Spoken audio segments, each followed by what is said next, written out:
मंत्री कुंवर विजय शाह को जान से मारने की धमकी मिली है। तो बता दें कि मंत्री कुंवर विजय शाह को गोली से मारने की धमकी दी गई है। मंत्री के करीबी को फोन कर आरोपी ने धमकी दी है। मंत्री को धमकी देने का ऑडियो भी सामने आया है। वहीं पुलिस ने आरोपी मुकेश दरबार को हिरासत में ले लिया है।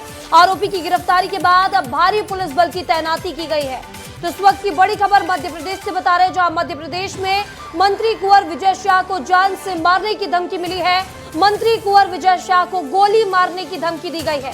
तो बता दें, मंत्री के करीबी को फोन कर आरोपी ने धमकी दी। आपको ऑडियो भी सुनाते हैं कि क्या कुछ धमकियां दी गई हैं।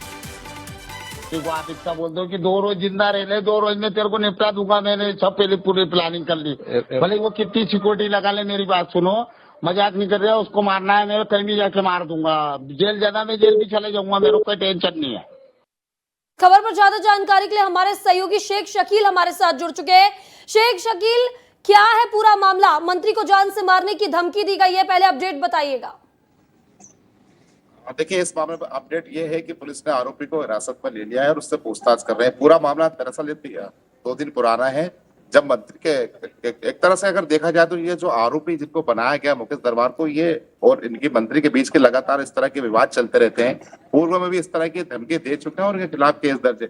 ताजा मामला ये है कि इन्होंने मंत्री के एक समर्थक एक पोस्ट की सोशल मीडिया पर, जिसमें मंत्री के खिलाफ अभद्र टिप्पणी की। जब उनके एक मंत्री के समर्थक ने इनसे फोन पे बात की तो फोन पे इन्होंने मंत्री को और उनके परिवार को जान से मारने की धमकी ऐसी बात कही, जो ऑडियो वायरल हो गया। पुलिस ने इस ऑडियो वायरल होने के बाद, शिकायत मिलने के बाद आरोपी के खिलाफ केस दर्ज करके उसको हिरासत में ले लिया है। अभी पूछताछ की जा रही है शेख, यहाँ पर क्या कुछ बताया आरोपी ने जब पूछताछ की जा रही है? क्या इसके तार कहीं और से जुड़े हो सकते हैं?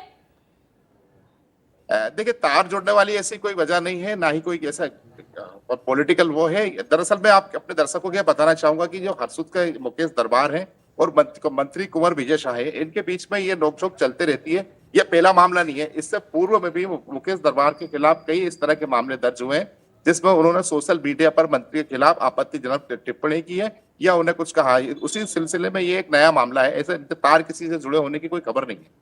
लेकिन शेख, एक चीज और है, जब आपने बताया कि इनके बीच हमेशा नोकझोंक चलती रहती है, तो क्या इससे पहले भी ऐसे कोई मामले सामने आए हैं यहाँ मंत्री और इस आरोपी के बीच के? देखिए, इससे पहले भी इनके खिलाफ कई इस तरह के मामले दर्ज हैं। अलग अलग थानों में शिकायत हुई है, दर्ज हुई है, मामले दर्ज हुए हैं। और अभी पिछले चुनाव के टाइम इन्होंने एक दूसरे के सामने आके समर्थकों के बीच में माफी तलाफी का दौर भी हुआ था, जब उस समय से कुछ समय के लिए इस तरह के मामले थे। लेकिन अब ये फिर से अचानक हो गए। सूत्रों के अनुसार ये है कि लगातार ये मंत्री और उनके समर्थकों से संपर्क करना कुछ जा रहे थे, लेकिन उनसे संपर्क नहीं हो पा रहा था। तो गुस्से में आकर इन्होंने इस तरह की पोस्ट की। जब ये पोस्ट इन्होंने की तो उसके बाद मंत्री के समर्थकों ने इनको फोन लगाकर कहा कि इस तरह की आपत्तिजनक पोस्ट ना करें। तभी आवेश में आकर उन्होंने कह दिया कि मैं मंत्री और उनके परिवार को जान से मार दूंगा। बिल्कुल शेख, ये भी बताइएगा कि आरोपी के गांव में यहाँ भारी पुलिस बल की तैनाती की गई है और क्या कुछ सुरक्षा को लेकर यहाँ पर अपडेट है? देखिए, पुलिस ने इस मामले के बाद सुरक्षा बढ़ा दी है। चूंकि मंत्री जी के साथ तो सुरक्षा रहती है, मंत्री की सुरक्षा अतिरिक्त कर दी है। वही जो आरोपी का गांव है, वहां पर भी सुरक्षा बढ़ा दी गई है। आशंका जताई जा रही है कि कहीं ऐसा ना हो कि मंत्री समर्थक के लोग जो है आरोपी के गांव पहुंचकर कुछ हंगामा करें या फिर किसी तरह की और कोई वारदात हो। इसको लेकर पुलिस ने मुस्तैदी बढ़ा दी है और पूरे गांव में जो है चप्पे चप्पे पर यहाँ पर मौजूदगी पुलिस की है। किसी भी तरह की अप्रिय घटना से निपटने के लिए पूरी तरह मुस्तैद है। बिल्कुल बिल्कुल, तो पुलिस यहाँ पर अब किसी भी तरह के जो भी यहाँ पर घटनाएं होंगी उससे निपटने के लिए पूरी तरह से मुस्तैद है और मंत्री की भी सुरक्षा बढ़ा दी गई है। इस तमाम जानकारी के लिए आपका बहुत बहुत शुक्रिया।